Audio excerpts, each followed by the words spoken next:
The moon had no name that anyone used willingly. Official navigation charts called it Charon 9, but among the expedition crew it was known as the freezer, the tomb, or, after 3 weeks of ration failures, the place where soup went to die. Its surface stretched beneath the archaeological lander in endless plains of blue-white ice, broken only by black ridges that rose like the spines of some enormous creature buried beneath the crust. Elias Ven watched those ridges through the observation glass while fastening the thermal seals of his suit. Behind him, Professor Sarah Cole argued with a supply drone that had classified her excavation tools as ceremonial cutlery. "I assure you," she snapped, "this plasma chisel is not a spoon." The drone rotated once, considered her statement, and replied, "Your confidence has been recorded." Elias almost smiled. On Charon 9, amusement was a survival system. The expedition had come because an orbital scan detected geometric cavities 4 kilometers below the ice, structures too precise to be natural and too old to belong to any civilization listed in the Galactic Archive. For 19 days, they had descended through frozen layers using thermal lances, gravity borers, and a temperamental tunneling machine named Rupert. Rupert had attempted to reverse into the command tent twice and had developed what the technicians called directional anxiety. On the 20th day, the drill broke through. Beneath the ice waited a corridor of polished black material that absorbed every beam of light directed at it. The walls were smooth, seamless, and faintly warm. Elias stepped inside with the others carrying a diagnostic pack, and the uneasy feeling that the ruin had noticed them. Tiny symbols appeared beneath their boots as they walked, glowing for a heartbeat before fading. Professor Cole whispered translations into her recorder, though the language belonged to no known species. The security team moved ahead with rifles raised. Their leader, Lieutenant Marr, insisted that ancient ruins were always dangerous. "Statistically," Elias said, "most ancient ruins are empty." "Statistically," Marr replied, "you repair toilets on starships. And yet everyone respects me when the recycling system fails." The corridor ended at a circular door 30 meters high. No hinges, no controls, no visible seams. When Elias approached, the door opened silently, splitting into thousands of metallic fragments that flowed into the walls like a school of silver fish. Beyond it lay a chamber vast enough to contain a city tower. Frozen columns climbed into darkness. Suspended bridges curved over a bottomless pit filled with slow-moving mist. At the chamber's center stood a block of transparent ice upon a raised platform, illuminated from below by deep crimson light. Someone was inside it. The expedition stopped as one. She appeared human at first glance, though no human could have looked so untouched by time. Her skin was pale beneath the frost, her long silver blonde hair floating around her as though she slept underwater. Elegant ears extended through the strands, longer and sharper than those of any human. Dark armor covered her body, engraved with symbols that seemed to shift whenever Elias looked away. Her hands were crossed over her chest. Around her throat rested a collar of black crystal. Professor Cole approached slowly, forgetting even to breathe. "Preservation field," she murmured. "Not ice. Something molecular. She could be thousands of years old." "Wonderful," Marr said. "An ancient frozen woman in a haunted basement. Nothing about this concerns me." The team deployed scanners. Every instrument failed. One melted. Another began displaying recipes for bread. Rupert, connected remotely from the tunnel, sent a warning that simply read, "Leave." Professor Cole ordered them to establish power links around the platform. Elias noticed a damaged conduit beneath the ice block, its inner components pulsing weakly. He knelt and opened his toolkit. The architecture was incomprehensible, but broken systems often shared one universal principle. Something had stopped touching something else. He reached beneath the conduit, adjusted a fractured metallic strand, and felt a sudden sting through his glove. His palm struck the surface of the ice. The chamber inhaled. Crimson light surged beneath the platform. Symbols ignited across the walls in widening circles. The bridges trembled. Far below, colossal machinery began turning after an age of silence. Elias tried to pull his hand away, but the ice held him with gentle, impossible strength. Warmth moved from his skin into the frozen prison in luminous veins. The woman's fingers twitched. A crack appeared above her heart. Lieutenant Marr raised his rifle. Professor Cole whispered, "Nobody move." "Excellent advice," Elias said through clenched teeth. "Unfortunately, the ancient coffin disagrees." The crack spread across the ice like lightning. The woman's chest rose in a slow breath. Then, behind closed lids, her eyes began to glow red. The ice did not explode. It unfolded. Transparent sheets peeled away from the woman's body in perfect geometric layers, each one dissolving into red particles before reaching the floor. Elias remained trapped against the surface until the final layer vanished, and then the force released him so suddenly that he stumbled backward into Professor Cole. She caught him with less grace than either of them would later admit. Lieutenant Marr raised his rifle. Every soldier followed.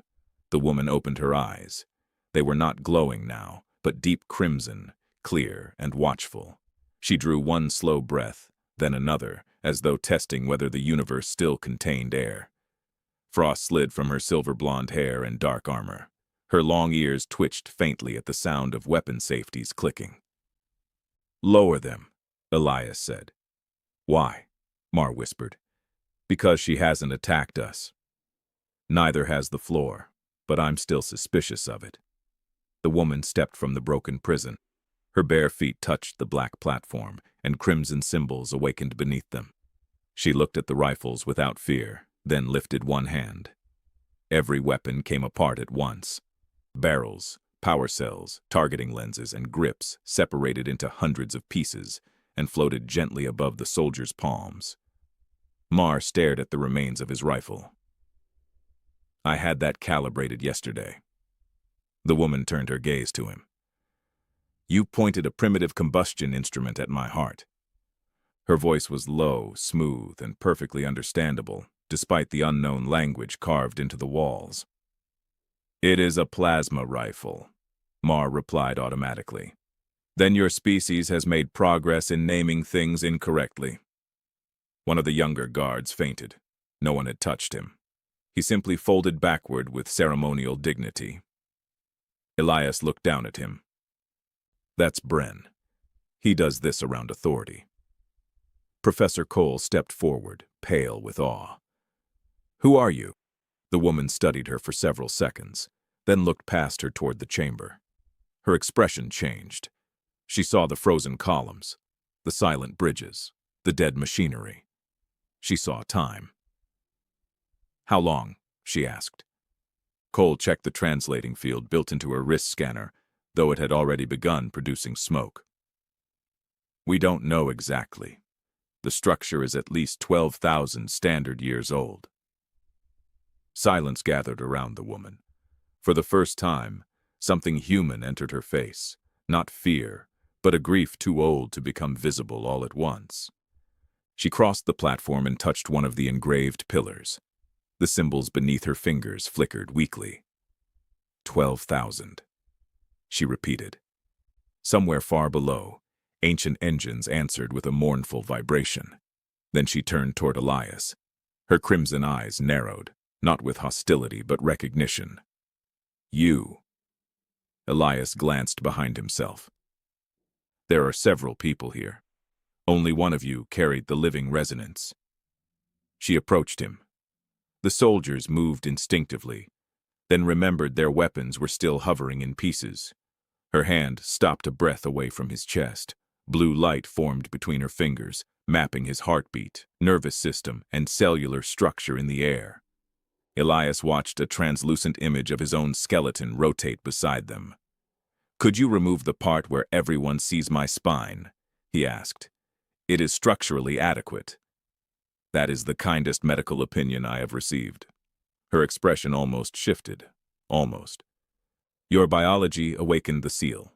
Human cells carry an unstable solar charge. Crude, short-lived, but unusually adaptive. We usually call that being tired." Professor Cole moved closer. "Were you imprisoned here?" The woman's gaze hardened. I was preserved against betrayal. That sounds like imprisonment with better public relations, Elias said. Mar gave him a warning look, but the woman continued staring at him. Then, unexpectedly, the corner of her mouth lifted. It was not quite a smile, but the chamber seemed less cold because of it. "You freed me," she said. "Name your desire." Behind Elias, Professor Cole inhaled sharply. The woman extended both hands, and the darkness above the chamber opened into a vast holographic star map. Thousands of systems burned into view. Golden worlds, artificial suns, vaults hidden inside dead planets, fleets suspended beyond mapped space. I am Vaelora Sen, last sovereign of the Netherian Dominion. I possess archives capable of remaking civilizations, engines that can move moons, weapons that extinguish stars, and treasuries untouched by decay. Wealth, dominion, longevity, knowledge, choose, and it will be yours. Every member of the expedition stared at Elias. Even Bren woke up long enough to whisper, "Ask for a planet." Elias looked at the glowing map, at the immortal queen who had awakened into a universe where everyone she knew was dust, and at the weapons circling helplessly above Mars' head. "I want peace," he said. Vaelora waited. "And?" "That's all." Her eyes searched his face for mockery. "You could command empires. I repair expedition toilets. You could become immortal. I already struggle to fill weekends." The holographic stars dimmed. For the first time since awakening, the ancient queen looked completely unprepared. "You desire nothing else?" Elias glanced toward the unconscious guard, the smoking scanner, and the distant tunnel where Rupert was repeatedly transmitting leave. "A working heater would be nice," he said, "but mostly peace." Vaelora lowered her hands. Around them 12,000 years of machinery stirred awake, yet she remained motionless, studying the one creature in the chamber who had been offered the galaxy and asked only to be left unharmed. Vaelora remained beside Elias long after the others began dismantling their equipment. She watched him replace a burned relay inside the expedition heater, while Professor Cole argued over ownership of the chamber with 3 legal officers on the surface. The Queen had listened to 12,000 years of recorded history in less than 10 minutes, absorbing entire languages, wars, borders, and economic systems through the ruins' memory core. Yet the sight of Elias striking a metal panel with the handle of a plasma wrench seemed to confuse her more than the collapse of her empire. "Your machine is damaged," she said. "It is offended," Elias replied. "There is a difference." He struck it again. Warm air finally coughed through the vents, accompanied by the smell of burned insulation. Vaelora leaned closer. "You repair advanced technology through violence?" "Only after diplomacy fails." Her crimson eyes moved to the small yellow object resting on his toolkit. It was a rubber duck, faded and scratched from years of travel. She picked it up between 2 fingers. "A guardian idol?" "Something like that. Its expression is fearless. It has survived 3 ship decompressions and a divorce." Vaelora studied the duck with solemn respect before placing it carefully beside the heater. By morning, she had decided to leave Karen 9 with him. Professor Cole objected for scientific reasons, Lieutenant Marr objected for security reasons, and Bren objected because he had only recently stopped fainting. Vaelora ignored them all. She summoned a black vessel from beneath the moon's ice, a narrow crescent-shaped craft that had slept below the ruins since before humanity discovered fire. Its hull repaired itself as it rose, absorbing frozen minerals and restructuring them into shining armor. Elias stared through the hangar window. "That is excessive. It is a scout ship. Your scouts had self-building mooncraft. The larger vessels frightened developing species. The ship's interior opened around them like a living cathedral. Corridors formed only when needed. Walls displayed shifting star maps beneath translucent surfaces. There were no visible controls, only a central chamber containing a suspended sphere of dark liquid. Vaelora placed her palm against it, and the ship awakened with a pulse that Elias felt in his bones. A voice filled the room. Sovereign identified. Remaining biological passenger classified as nutritionally ambiguous. Elias frowned. Did your ship just consider eating me? It is old, Vaelora said, and impolite. Their first destination was an abandoned Netherian archive hidden inside the rings of a gas giant. Vaelora believed it might contain records of the faction that had betrayed her. During the journey, she consumed historical databases, while Elias explored the vessel and discovered that every door opened for Vaelora, but hesitated for him. One corridor redirected him in a circle 4 times before releasing him beside the same storage chamber. Your ship dislikes me, he said. It is evaluating you. It evaluated me into a wall.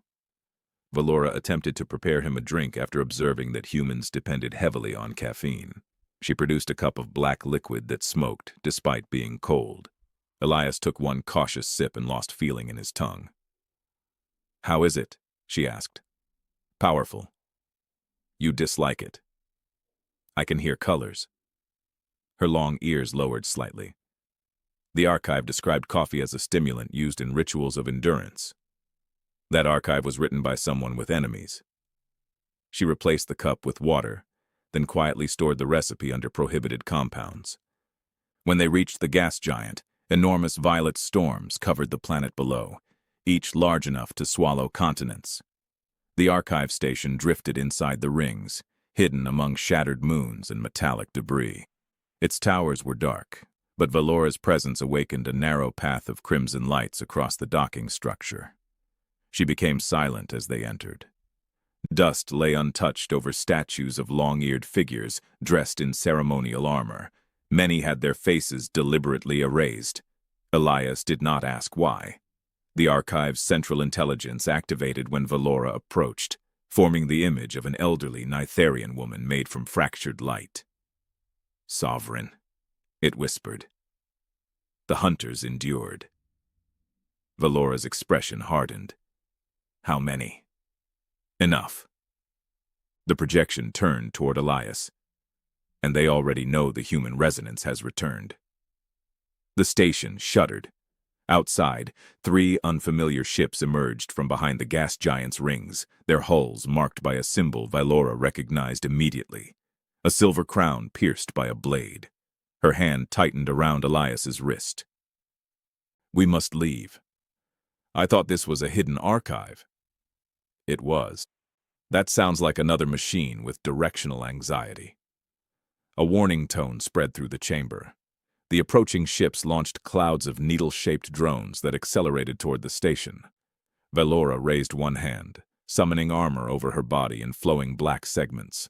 Her crimson eyes brightened, and for an instant, she looked exactly like the legend carved into the frozen ruins.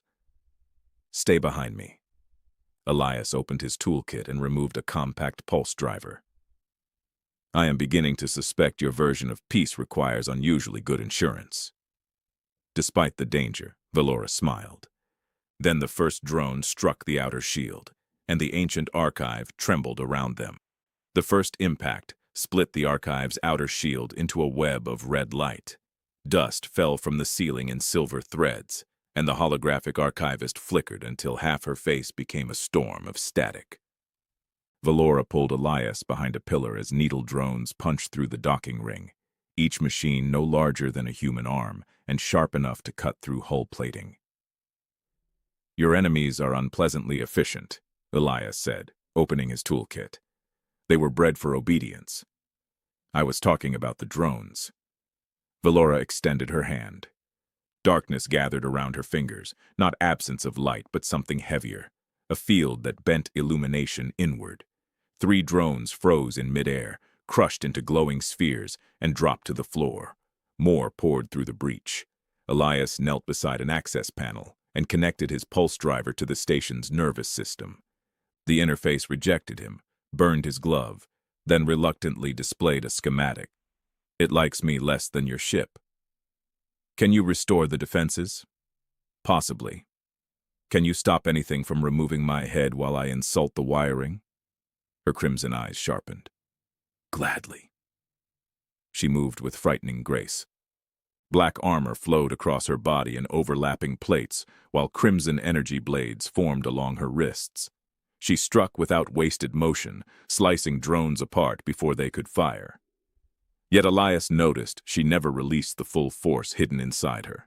Every attack was measured, restrained, as though she feared what might happen if anger gained even a fraction more room. The hunter's ships locked tractor beams onto the station. Gravity shifted sideways. Statues toppled, fragments floating for a heartbeat before smashing against the wall.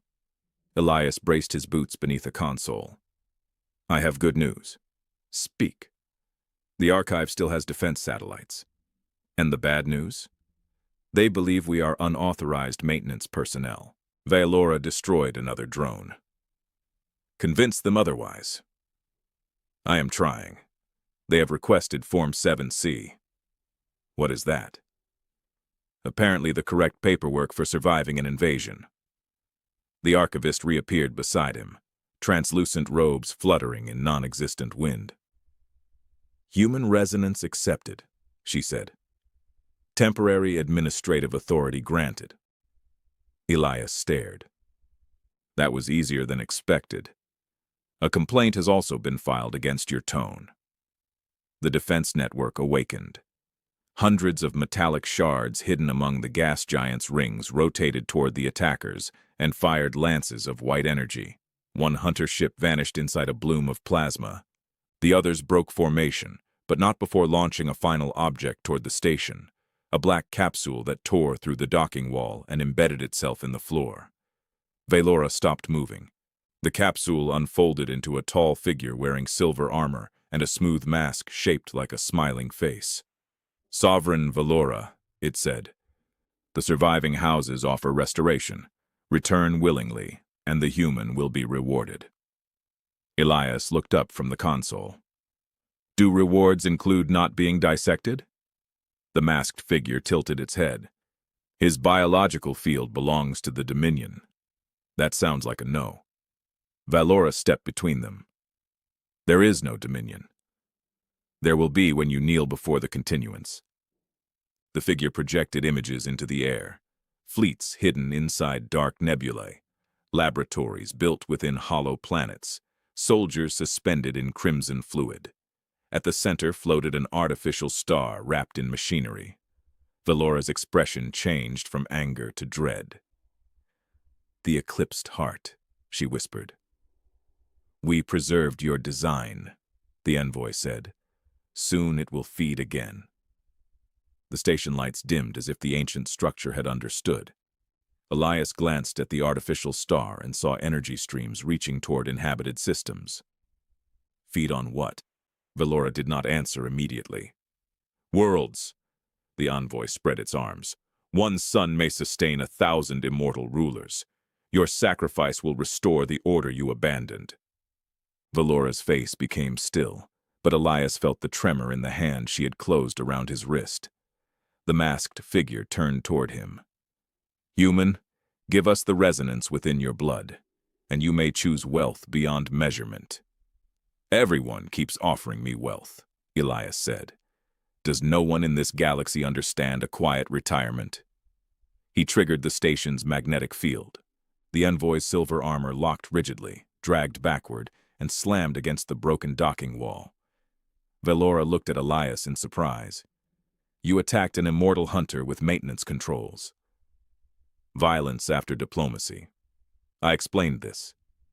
She laughed briefly, unexpectedly, and with enough warmth to make the ruined archive seem alive. Then the envoy tore free, but Vaelora was already before it. Her hand closed around its throat. Crimson light spread through the armor, revealing machinery rather than flesh beneath. Tell the continuance, she said, that I will destroy the heart before it consumes another world. She crushed the construct's core. The remaining hunter ship fled into the rings. Silence returned in fragments. Elias disconnected the pulse driver and found Vaelora staring at the dead envoy. You knew about that weapon, he said gently. I built its first design, she replied. Long before I understood what immortality makes people willing to excuse. Elias closed his toolkit. Then we correct the mistake. She looked at him, ancient grief tightening her features. You still believe peace is possible? No, he said. I believe it requires repairs. Vaelora's long ears lifted slightly. Outside, the gas giant storms burned beneath them, while the archive projected the coordinates of the hidden artificial star. For the first time since awakening, she did not look like a queen offering him the universe. She looked like someone afraid to face it alone. The coordinates led them beyond charted space, through a region where broken stars drifted like embers around a wound in the galaxy. Vaelora's vessel moved without conventional engines, folding distance into narrow corridors of darkness that opened and closed around the hull. Each passage left Elias with the unpleasant sensation that his bones had briefly arrived before the rest of him. After the fourth jump, he gripped the edge of the navigation chamber and said, Your people invented faster-than-light travel, but never considered nausea. Nitharians did not suffer from motion sickness. Then your civilization lacked character. Vaelora stood beside the suspended control sphere, her face illuminated by the pale glow of distant suns. Since leaving the archive, she had spoken little. The revelation of the eclipsed heart followed her through every corridor, heavier than armor. Elias noticed that she no longer mocked his toolkit or questioned why he carried spare seals for machines that repaired themselves. Even the ship seemed quieter, as if it understood that its sovereign was traveling toward a grave she had built with her own hands. Their destination appeared as a black planet orbiting no star. Its surface was covered in angular cities, each one abandoned, their towers leaning inward toward a vast crater at the northern pole. At the center of that crater floated the eclipsed heart. It resembled a star wrapped in chains, an artificial sphere of crimson fire surrounded by enormous metallic rings. Streams of energy extended from it into hyperspace, thin as threads yet strong enough to drain distant suns. Thousands of dormant ships hung around the structure like insects around a lantern. Elias stared at the display. You designed that? Only the core, Vaelora said. It was meant to absorb radiation from dying stars and preserve threatened colonies. And someone decided inhabited worlds were more convenient.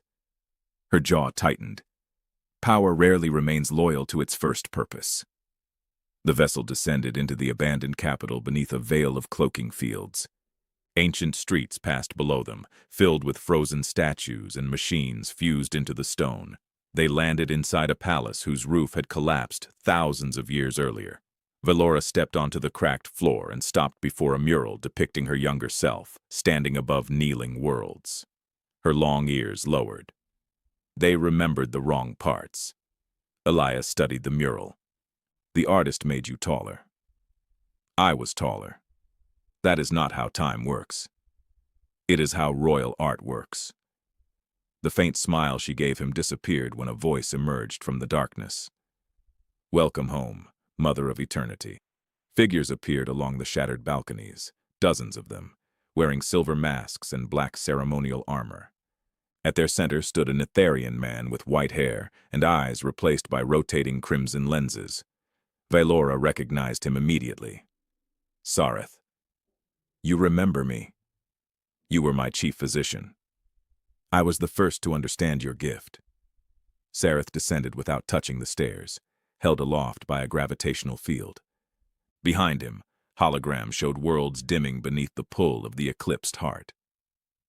You feared immortality because you lacked the courage to govern it. We did not. Vaelora's armor formed across her body, but Elias saw hesitation in her eyes. Sareth noticed it too. Release yourself, he whispered. You still carry the blood of the first night. One thought from you could tear every living thing in this hall apart. The silver-masked followers knelt. Rule us again. Vaelora's fingers curled. Darkness spread around her feet, climbing the walls in silent waves. The air became thin. Elias felt his heart beat slow as an ancient force awakened inside her, vast and hungry. Sareth smiled. There she is. Elias stepped in front of her, Every masked figure raised a weapon. "This seems like a poor place for a conversation," he said. "Move," Vaelora warned, her voice layered with something deeper. "I may lose control. Then lose it later. We have visitors." Sareth extended one hand. "Human, you mistake compassion for strength." Elias glanced at Vaelora. "He talks like a ceremonial door. I do not understand. Grand, polished, and mostly in the way."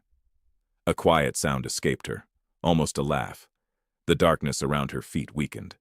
Sareth's smile vanished. Elias continued, speaking only to her. "You told me that immortality made people excuse terrible things. Do not excuse this version of yourself because he wants it." Vaelora looked at the kneeling followers, the mural, and the artificial star burning above the planet. Slowly, the hunger retreated from her eyes. "I built the first heart because I believed life should be preserved," she said. "Then preserve it," Elias replied. "Not your legend. Life." Sareth gave a sharp command. The masked followers opened fire. Vaelora moved before the first energy bolt crossed the hall. A crimson shield unfolded around Elias, while her other hand tore the weapons from every attacker at once. She did not kill them. She bound them in fields of black light and cast them against the walls. Sareth retreated toward a hidden passage, but Elias threw a compact repair drone at his head. It struck one of the rotating lenses with a metallic crack. "Did you just attack him with maintenance equipment?" Vaelora asked. It was overdue for replacement. Sareth vanished behind a sealed door as alarms erupted throughout the palace. Above them, the eclipsed heart brightened. One of its energy threads shifted toward a blue star surrounded by inhabited planets. Vaelora stared upward in horror. "He has begun the feeding cycle." The entire capital trembled as ancient fleets awakened in orbit. Elias retrieved his dented drone. "Then we stop it. The heart can only be deactivated from within." "Of course it can." He looked at the artificial sun burning through the broken roof. "No one ever puts the dangerous switch somewhere comfortable." Vaelora met his gaze, no longer a queen haunted by the past, but a woman choosing what she would become next. Together they ran toward the launch chamber as the first stolen light began flowing across the galaxy. The launch chamber opened directly into the storm above the capital. Vaelora's vessel rose through collapsing towers while the sky filled with awakening warships, each one unfolding black wings from centuries of dormancy. Beyond them, the eclipsed heart burned brighter, its chained rings accelerating around the artificial sun. The stolen light from the distant inhabited system poured into it in a widening blue stream. Elias strapped himself into a seat that formed around his body only after the ship had already begun moving. "Your furniture has terrible timing." "It expected a sovereign, not a fragile mammal," Vaelora said, guiding the vessel between two volleys of crimson fire. "Tell it the fragile mammal is considering a complaint. It has already filed one against you." The ship plunged beneath a cruiser, rolled through a cloud of drones, and fired a pulse that turned the nearest machines into harmless metallic petals. Ahead, the heart's outer rings rotated fast enough to distort space. Gravity folded invisible waves, stretching stars into silver arcs. Sareth's voice entered the cabin through every speaker. "You cannot stop ascension, Vaelora. The first world is already dying." A hologram appeared above the control sphere, showing oceans freezing beneath a dimming sun. Vaelora's hands tightened. "Open a channel to the planetary network." "They will not hear you," Sareth said. "I was not speaking to you." Elias connected his toolkit to the vessel's core. "The heart's control lattice is broadcasting through 13 frequencies. I can interfere with 11. And the other 2? I was hoping intimidation might help." Vaelora gave him a brief glance. "You intend to frighten a star? I have frightened older machinery." They entered the outer ring. Gravity struck sideways, slamming Elias against his restraints, while Vaelora remained unnaturally still. The ship groaned as streams of plasma scraped along its hull. Internal walls reshaped themselves around fractures, sealing breaches faster than the fire could spread. A swarm of defense drones surrounded them, but Elias transmitted a maintenance command through the heart's ancient network. Half the drone stopped, rotated politely, and began guiding the others toward an imaginary docking inspection. "They believe the battle has violated safety regulations," he said. "You weaponized bureaucracy. The most indestructible system humanity ever created." Vaelora laughed once, then drove the ship through a narrow opening in the central ring. Inside waited a hollow sphere filled with rivers of liquid light. Platforms floated without support around a dark core the size of a city. At its center stood Sareth, connected to the machinery by thousands of crimson filaments. His body had become taller, thinner, almost transparent, his veins carrying stellar fire. "I am the heart now," he declared. "That must make shopping difficult," Elias said. Sareth raised one hand, and the platform shattered beneath them. Vaelora caught Elias in midair before they fell into the luminous abyss. Black energy spread from her body, forming wings that carried them toward the core. Sareth attacked with spears of condensed gravity. Vaelora deflected them, but each impact darkened her armor and drove hunger into her crimson eyes. "He is forcing the heart through my bloodline," she said. "If I release my full power, it will consume every life linked to the network." Elias opened the diagnostic map projected from his wrist. "Then do not overpower it. Let me disconnect it. The core will burn you apart. Only if it works properly." She stared at him. "That is not comforting." "It was not intended to be." Vaelora carried him through a storm of energy and landed beside the central conduit. Elias tore open its surface with the plasma wrench. Beneath it pulsed a lattice of living crystal, responding to his presence with the same warmth he had felt in the ice chamber. The heart recognized his biological resonance. The crystals reached toward his hand. Sareth understood too late. "Do not touch it!" Elias pressed his palm against the lattice. Pain flooded through him, brilliant and absolute. Every star connected to the heart appeared in his mind at once. He felt suns struggling against invisible chains, planets turning cold, billions of lives reduced to trembling sparks. The system tried to absorb him, but human cells did what Vaelora's scans had predicted. They adapted badly, unpredictably, and just enough. Elias forced his pulse into the network. The heart stuttered. Its stolen streams reversed. Light rushed back across hyperspace toward the dying systems. Sareth screamed as the crimson filaments tore from his body. Vaelora seized him before he could reach Elias. Darkness gathered around her hand, but she did not kill him. She ripped him free of the machine and sealed him inside a sphere of frozen time. "You will live," she said, "long enough to witness every world recover." The artificial sun began collapsing. Warning symbols filled the air. Elias pulled his smoking hand from the lattice. "I assume this is the part where the dangerous machine explodes."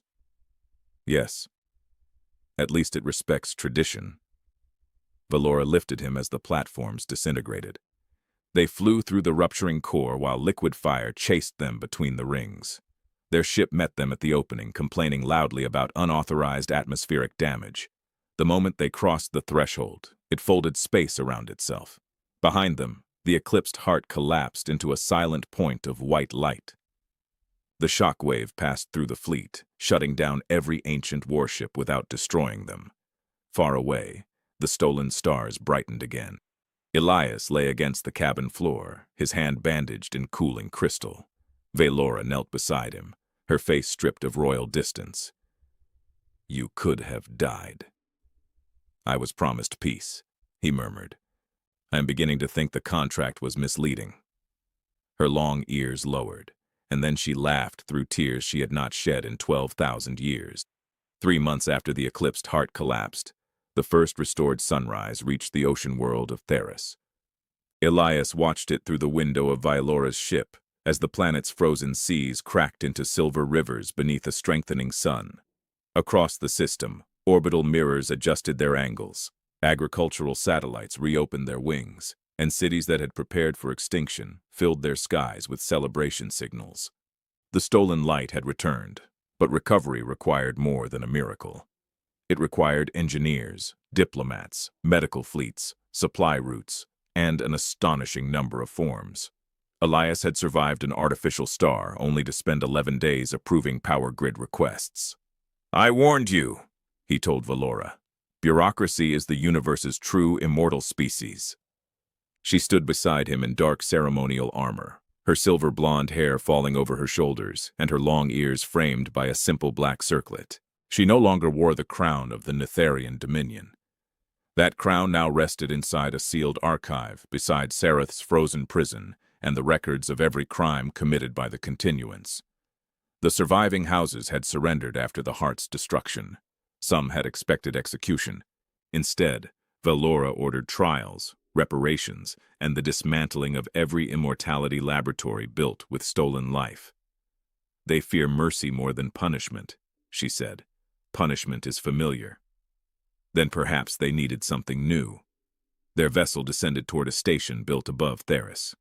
Waiting inside were Professor Cole, Lieutenant Marr, Bren, and half the original expedition team. Cole had become director of the newly established Netherian Historical Trust, though she still argued with equipment. Marr commanded a peacekeeping fleet assembled from former Continuance warships. Bren had been promoted despite fainting during the ceremony. He insisted it had been caused by low oxygen. No one believed him. "You look disappointingly alive," Marr said when Elias entered the docking hall. "I practice regularly." Professor Cole embraced him, then turned toward Vaelora with the reverence of a scholar meeting history and the irritation of a woman whose excavation site had flown away. "Your moon has been declared a protected cultural zone." "It was already protected," Vaelora replied, "by 4 kilometers of ice." The committee felt signs would help. A supply drone rolled past carrying a crate of plasma chisels. It announced, "Ceremonial cutlery delivered." Cole closed her eyes. Some wars cannot be won. Later, Vaelora gathered representatives from 37 worlds inside the station's solar chamber. Behind her, the restored sun filled the curved glass walls with warm light. She formally dissolved the Netherian dominion and transferred its surviving archives, fleets, and hidden treasuries into a network of independent sanctuaries. No throne would replace the old one. No immortal ruler would command worlds from the shadows. The technology once used to preserve the powerful would be shared to heal the sick, stabilize dying suns, and rebuild planets damaged by the heart. When the ceremony ended, she found Elias alone in the observation garden, repairing a watering drone that had developed a habit of spraying diplomats. "It has good instincts," he said. Vaelora sat beside him. For several moments, neither spoke. Beyond the glass, transport ships crossed the sunrise in orderly lines. "I owe you a debt no treasury can measure," she said at last. "We settled this." "We did not." She lifted one hand, and a hologram unfolded between them. It displayed hidden planets, ancient vaults, starships capable of crossing galaxies, and biological chambers that could preserve a human body indefinitely. Choose again. Wealth, power, immortality, a world untouched by war. Elias studied the glowing possibilities. Months earlier, he would have rejected them because he wanted nothing to do with empires, danger, or responsibility. Now he understood that peace was not a place one discovered and hid inside. It was something fragile that people built repeatedly, usually while someone complained about the wiring. "I still do not want a world," he said. "They require maintenance. A fleet. Worse. Immortality." He looked at her. The question no longer sounded like temptation. It sounded like fear, the fear that one day she would remain while he became another memory. Elias closed the hologram gently. "I do not need forever, but I would like enough time to see what we started become real." Vaelora's crimson eyes softened. "Netherian medicine can extend your life safely, not endlessly. Reasonable. Endless meetings would destroy me anyway."